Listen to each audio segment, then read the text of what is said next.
Olá pessoal, eu sou a Lua Kopstein. E eu sou a Marina Sirotsky. E você está escutando o primeiro podcast da Escola de Paz 018.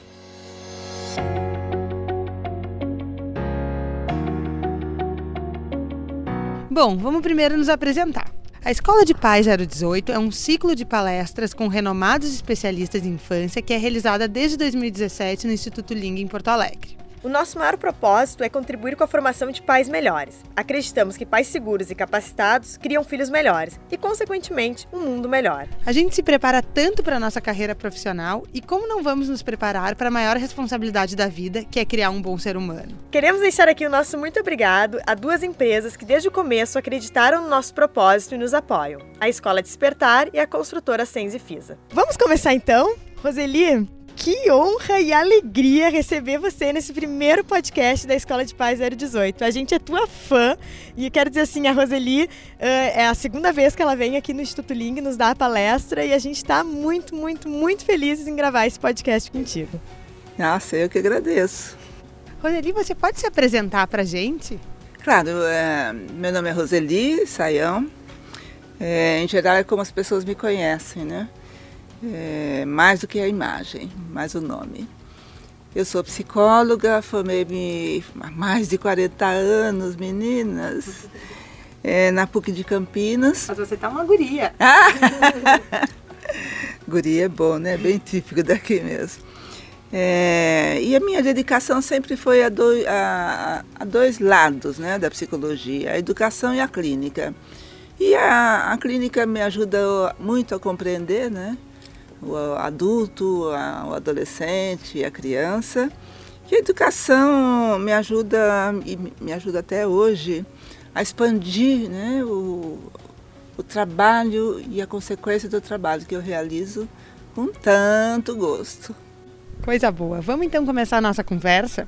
O tema de hoje é Educando Valores. Roseli, você pode nos explicar o que significa educar valores? Fica melhor educar em valores, né? Vocês têm ideia, vocês já leram alguma reportagem a respeito de quanto custa um filho hoje? Uma fortuna, né? Diz que custa, na rede privada, né? Diz que é mais de R$1 milhão a educação do início ao fim. Então, essa é a primeira dificuldade que nós enfrentamos quando discutimos valor na atualidade, né? Nós temos em mente o valor econômico. Isso é o que domina em nossa sociedade. Então, sempre, quanto custa um filho? Nós pensamos exatamente nisso, muitas reportagens são feitas a esse respeito, cada um dá lá uma certa quantia, mas olha, ter um filho custa muito mais do que esses tantos milhões, né? Custa nos primeiros anos de vida dos filhos muitas noites mal dormidas, muita angústia, muita insegurança, muita vontade de acertar, é um custo alto pessoal esse, né? Depois, na segunda parte da infância, é o custo de, meu filho vai aprender, não vai aprender, ele está acompanhando todo mundo, ele vai passar de ano, preciso contratar professor particular, preciso fazer lição com ele. É um custo também, porque o tempo dos pais de escola já passou e agora eles voltam a fazer a escola com os filhos.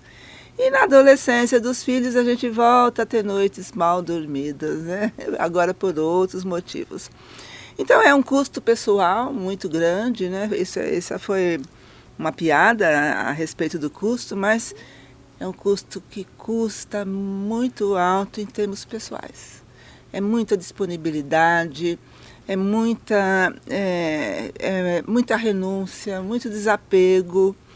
Então, o valor hoje é difícil discutir por isso. Outro motivo que dificulta a gente entender valor, né, é que a gente acostumou-se a ouvir uma frase muito comum. Tal família não tem valores, né? Os filhos de fulano não foram educados com valores. E esse é um equívoco muito grande, porque não existe ninguém sem valor. Todo mundo tem valor. A questão é que muitas vezes quando a gente diz a família tal não tem valores, a gente está pensando em alguns valores. Mas eles têm outros valores, então talvez eles não tenham os valores que a gente gostaria que tivessem, porque o filho deles é colega do nosso, por exemplo. Então, valor é aquilo que a gente preza, aquilo que a gente prioriza. E hoje eu diria, né, que nós temos alguns valores muito importantes na sociedade. O valor do consumo, o valor da competição, o valor do poder, e por aí vai, né? O valor do status, e por aí vai. A gente pode elencar uma série de valores que são muito, assim, construídos em nós sem que a gente perceba. Mas é preciso que a gente perceba para a gente olhar para os filhos e aí transmitir a eles valores que a gente quer. E os valores que a gente quer para um mundo melhor são os valores humanistas. Isso não há dúvida alguma, né? Quer dizer, já temos os valores econômicos e tudo mais. Precisa de mais? Não precisa. Não precisamos ensinar nossos filhos a serem competitivos porque o mundo ensina. Precisamos ensinar a colaboração. Esse é um valor. Não precisamos ensinar nossos filhos a consumirem, a sociedade ensina. Então sempre a gente deve ir em busca, né, do valor social que tem e do valor humanista que pode se opor a ele, como se a gente vacinasse o filho. Mas não é bem uma vacina, porque não garante nada, né? Mas pelo menos apresenta uma outra possibilidade.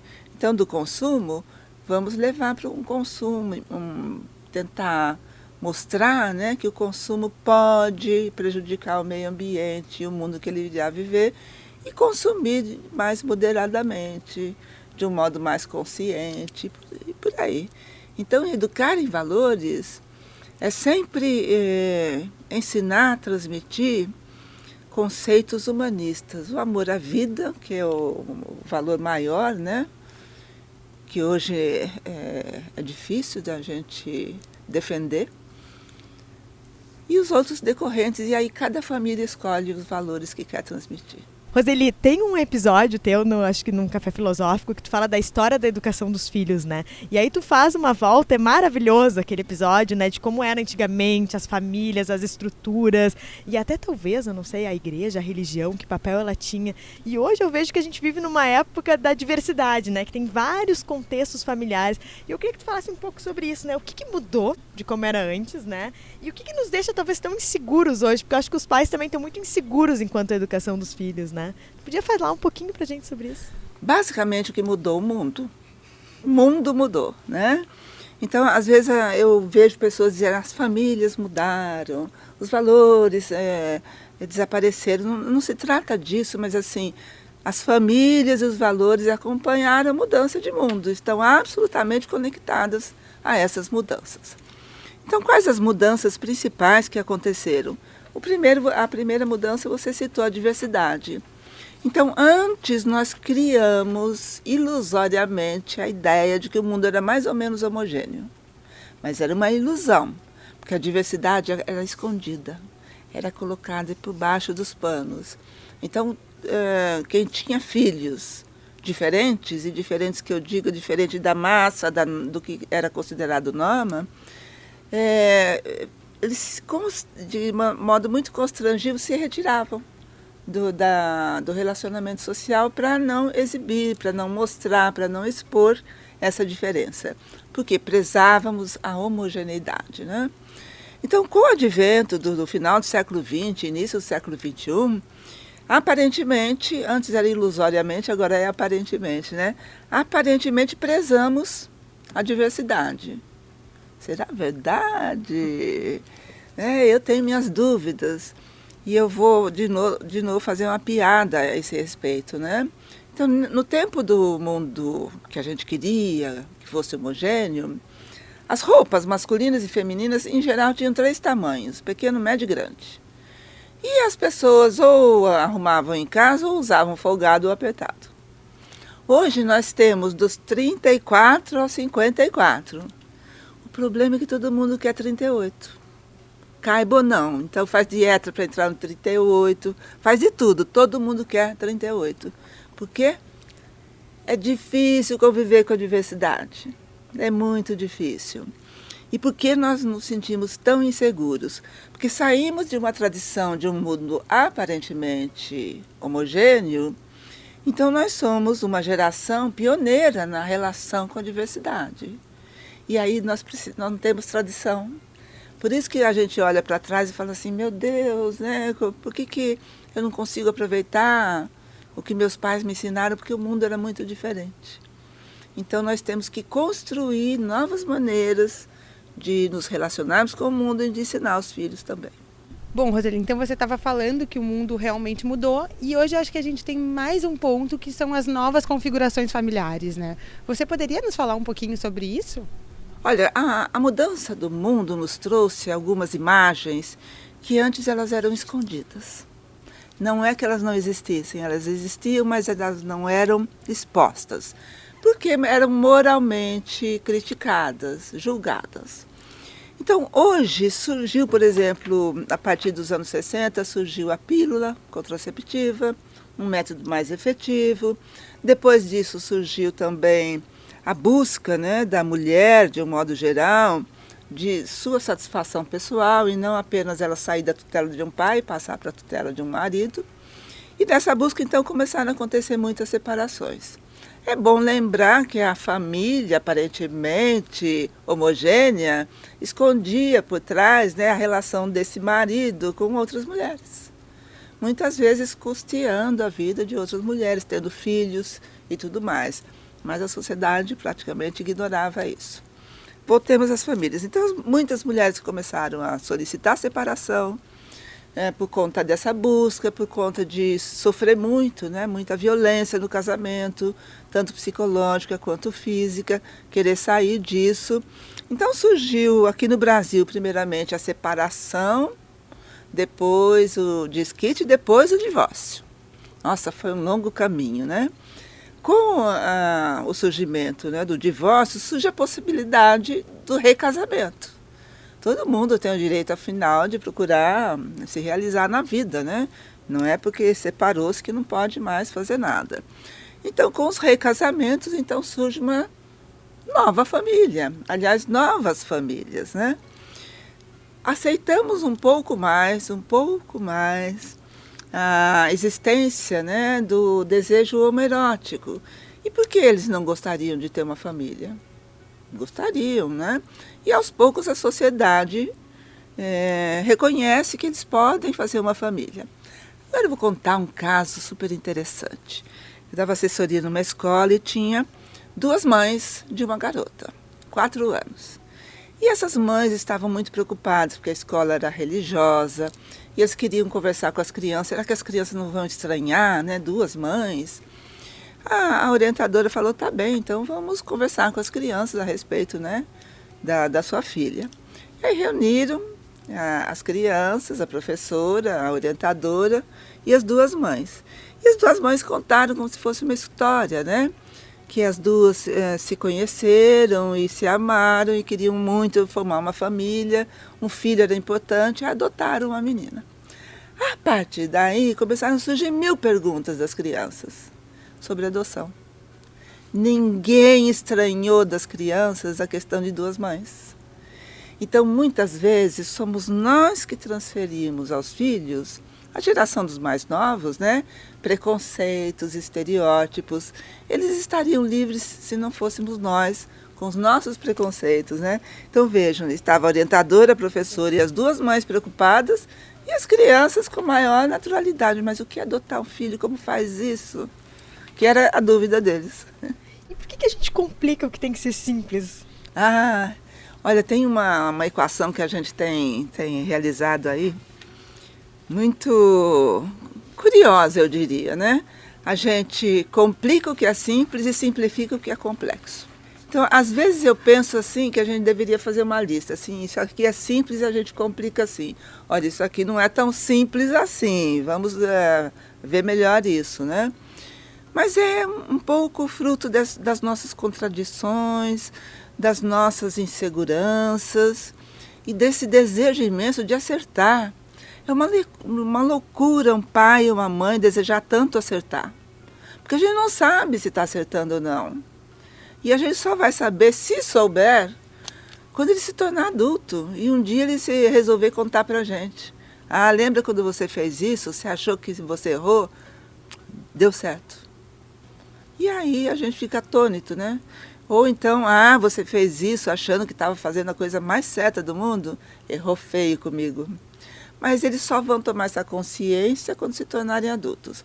Não há como a gente saber se a gente está agindo de modo correto ou inadequado com os filhos, a não ser que a gente desrespeite a etapa de desenvolvimento da vida deles e uma série de coisas que diz respeito à dignidade dos filhos, né? E aí eu acho, né, Roseli, que na tentativa de acertar, muitas vezes os pais tentam impor limites através de regras, né? Uhum. E que eu estava lendo uma coluna sua que você disse que é muito mais importante falar de princípios do que de regras. Uhum. Você pode contar um pouquinho para nós sobre isso? Eu vou contar principalmente com os exemplos que os pais me trazem, as mães, né? Quase toda criança agora tem horário para tomar banho.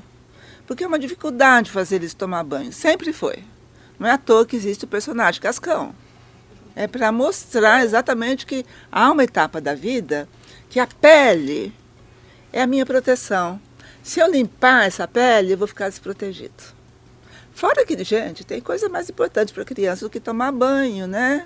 Tem videogame, tem TV, tem internet, tem uma série de coisas. Tem brincar.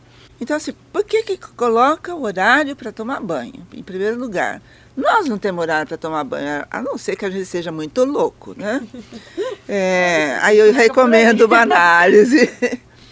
De vez em quando pode acontecer de não tomar banho, né? Chegou muito tarde, estava exausta. Olha, eu vou desmaiar na cama amanhã, assim que eu acordar, eu tomo banho. É natural. Então, vale mais o princípio da boa higiene do que horário para tomar banho. Tem que tomar banho antes do jantar. No fim, briga o filho, briga a mãe, não come direito no jantar, à toa, né? Absolutamente à toa. E mais, vamos supor que a família saia e as crianças chegam esfomeadas, então a mãe fala assim, tudo bem, hoje vai comer antes de tomar banho, e depois do jantar a criança cai no sofá e dorme. E daí? E daí que vai acordar a criança para tomar banho? Não.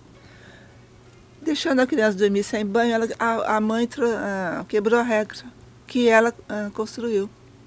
Aí a regra vai perdendo o sentido, né? Então, impor muitas regras na vida dos filhos significa ensiná-los a atender ou transgredir regras.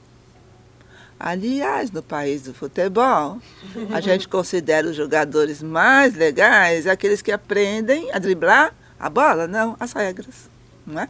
Falou um pouco de TV, né? E eu vejo assim que tem muita orientação de tempo de tela, né? Pra criança. Eu lá em casa tenho uma regra, que a TV quando liga é só depois que o sol se pôs, né? Não tem, quando a bola de fogo tá no céu, a gente não assiste TV. Então eu queria que tu Lá na minha casa, a regra é que não pode ver TV antes de dormir, porque senão atrapalha o sono. Então eu queria que tu falasse um pouco assim, essa questão das mídias, da televisão, de pais que estão sempre com um tablet com as crianças nos restaurantes, quando levam. Eu queria que tu falasse um pouco sobre isso e a importância do brincar na infância, né? Na formação dos valores. Olha, quando a criança nasce, ela já nasce com a autonomia para duas coisas. Para dormir e para brincar. O bebê brinca. A gente acha que não, mas o bebê não sabe quando ele tem meses, né? Ele está deitadinho lá e de repente passa uma coisa na frente dele que é a mão. Aí ele acompanha aquilo, ele nem sabe que é a mão dele, né? Mas ele está brincando de acompanhar um objeto. A gente enche de mobile, mas o legal é ele acompanhar a mão. Então, é preciso respeitar essas duas autonomias que a criança tem, que são as únicas. A gente desrespeita, né? Logo a gente começa a querer brincar com os filhos. O que, vamos reconvir, né? Um tanto quanto ridículo um adulto brincar com uma criança. Criança brinca com outra criança. A gente adulto, ou a gente vai se comportar como adulto e fazer o nosso filho sempre se sair mal na brincadeira, um adulto vai sair melhor. Ou a gente se finge de criança e o nosso filho vai olhar para nós e vai falar, putz, quem que está tomando conta de mim? Outra criança, né? Então, assim, é preciso que a gente permita que eles brinquem. E brincar brinca com o pensamento, brinca com a observação, com o olhar, brinca com as regras. As crianças brincam com os dentes. Tem uma fase aí que é chamada hoje dos terríveis, 2 anos, né? E terríveis por quê? Porque eles começam a entender a gramática de funcionamento do mundo, que no momento é ali na família. Tem regra aqui, eu vou ver se funciona mesmo. e transgride, morde, empurra, bate. Não são tão terríveis assim, são apenas os recursos que eles têm no momento, só isso. Então as mães me perguntam, mas por que morde? E eu falo assim, é simples, porque tem dente. Só por isso, né? Se não tivesse, não mordia. Mas a criança não sabe que ela está machucando outra pessoa, ela está usando o primeiro instrumento físico que ela tem para agir no mundo. Porque ela ainda não tem a coordenação aqui, né, dos movimentos, mas do dente ela tem. Os vídeos. Brincar é importante. Não se brinca na frente da tela. A tela brinca, ela sozinha, a gente vê a brincadeira dela. Isso é que acontece, né? Então, as crianças se confundem muito com a tela. Porque a criança não tem a ideia, a criança pequena, de que isto aqui é um mundo e aquele lá é outro mundo. Aliás, há filmes maravilhosos, né, que mostram um pouco dessa confusão que algumas crianças fazem. Algumas não, todas. E aí, antes que eles possam brincar para explorar o mundo e conhecer o mundo, a gente dá tela para eles. Dá o celular, dá o tablet, porque a gente dá. Lembrem do valor do consumo. É muito importante neste mundo consumir. Consumo, logo existo. Por isso que todos usamos tanto celulares e tablets e computadores. Não precisamos, tanto quanto a gente usa.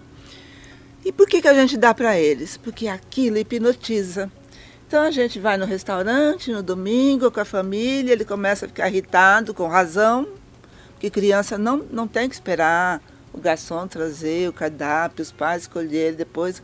Não, criança tem que sentar à mesa e comer. Não faz parte do acervo cultural da criança ir para o restaurante, é cedo.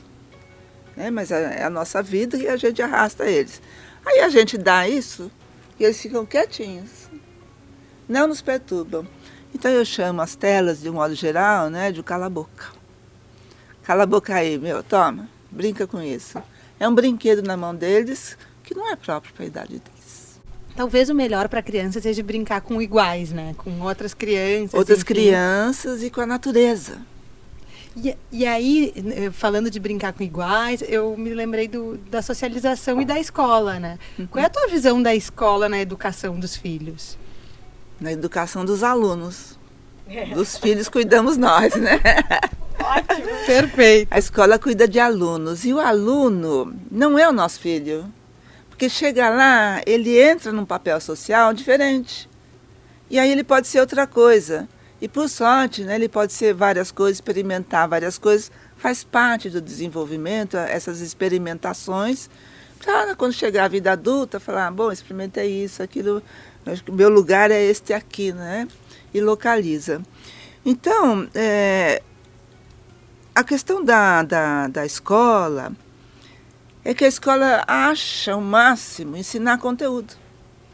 Então tem escola que diz assim, olha, o currículo, não, a grade curricular da educação infantil para crianças de 3 anos é aprender a contar até 10, porque no 4 anos aprenderá até 50. Como se isso fosse o máximo, isso é o mínimo. Uma criança de 3 anos pode aprender a contar muito mais se ela descobrir isso brincando. Mas não são brincadeiras que a gente diz, vai pular a amarelinha para aprender a contar. Não, isso não é brincadeira. Brincadeira é aquilo que a criança inventa, a criança cria, e a criança dá um papel para cada um. Aliás, tem um filme maravilhoso que mostra muito bem como é que a criança aprende brincando.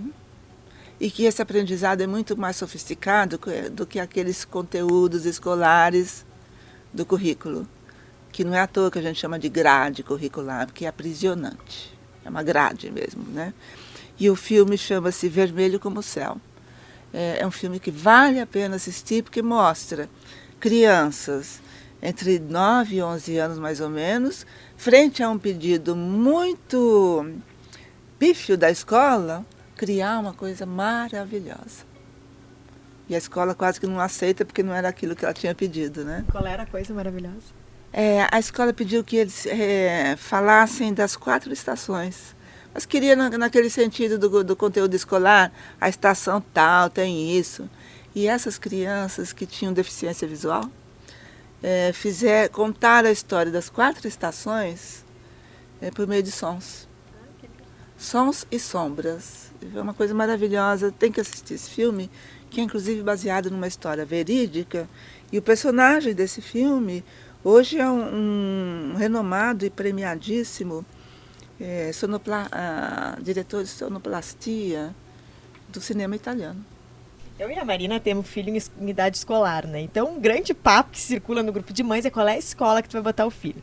A Marina se mudou para São Paulo recentemente, e São Paulo é muito mais complicado, porque tem escola de tudo que é jeito e todos os tipos de filosofia. Então, tu disse aqui no Escola de Pais que tu veio, né, que o principal objetivo da escola é criar um espaço para as crianças se livrarem dos pais e poderem crescer, né? Então, eu queria te fazer 2 perguntas relacionadas à escola. Uma é assim, qual é o papel da escola mesmo, né? Fica esse empurra, os pais jogam a responsabilidade da escola, a escola joga para os pais, né? E o que é o papel da escola na formação dos valores dos nossos filhos? E vou até acrescentar, né, a sua pergunta. Hoje tem uma frase assim, a escola não educa, a escola ensina, a família que educa. Mas o maravilhoso filósofo Fernando Savater já explicou para a gente, quem educa ensina e quem ensina educa. Esses 2 conceitos são inseparáveis. Eu acho que a grande diferença é que nós, família, ensinamos aos nossos filhos a crescerem, a serem pessoas de bem. De bem em que sentido? Naqueles sentidos das tradições daquela família e das inovações que aquela família está construindo. E da escola? Cabe à escola a formação do cidadão de bem. Então, a pessoa de bem é aquela que se relaciona nos espaços privados. E o cidadão é aquele que se relaciona no espaço público. Aqui hoje, essas pessoas, nós somos cidadãos. Se eu abrir minha bolsa e pegar um cigarro e começar a fumar agora, eu não vou ser uma boa cidadã, porque é um espaço público que tem as suas regras, tem as questões da lei da convivência, né? Então é preciso respeitar tudo isso, mas isso se aprende na escola. Não dá para ensinar uma criança, um filho, a respeitar a diversidade, porque na família não há tanta diversidade assim. A diversidade de caráter, temperamento, de modo de pensar, mas a diversidade está na escola.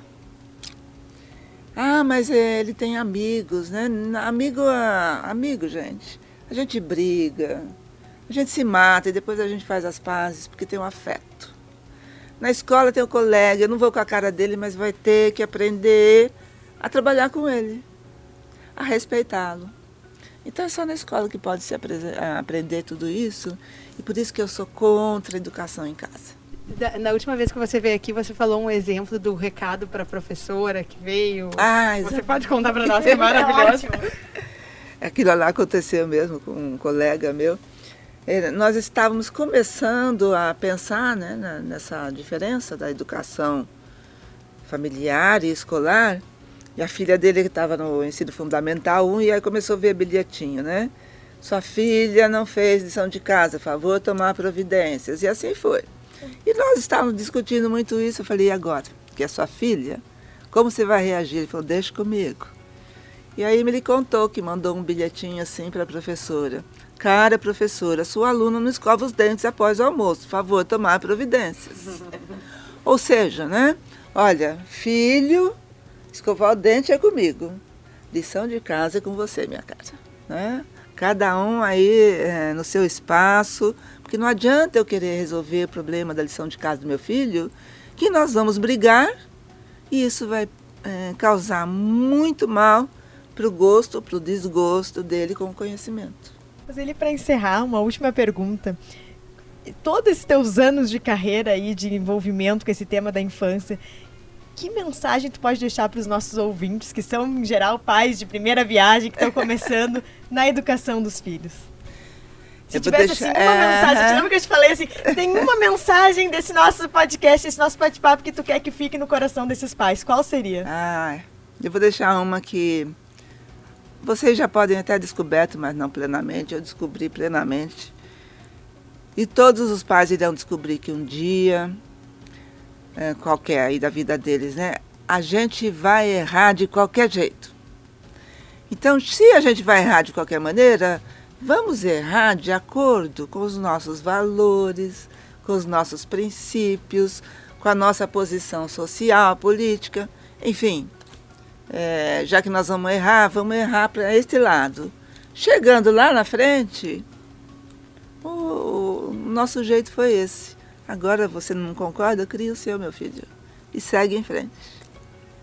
Roseli, o nosso muito obrigado. Foi muito gostoso conversar aqui com você. Uma honra ter você aqui conosco. E mais uma vez, obrigada. Nossa, foi um prazer. Então, para os nossos ouvintes, aí quem está nos ouvindo, nosso muito obrigado. Esperamos ter um próximo convidado tão interessante quanto a Roseli. Muito obrigada por nos escutarem.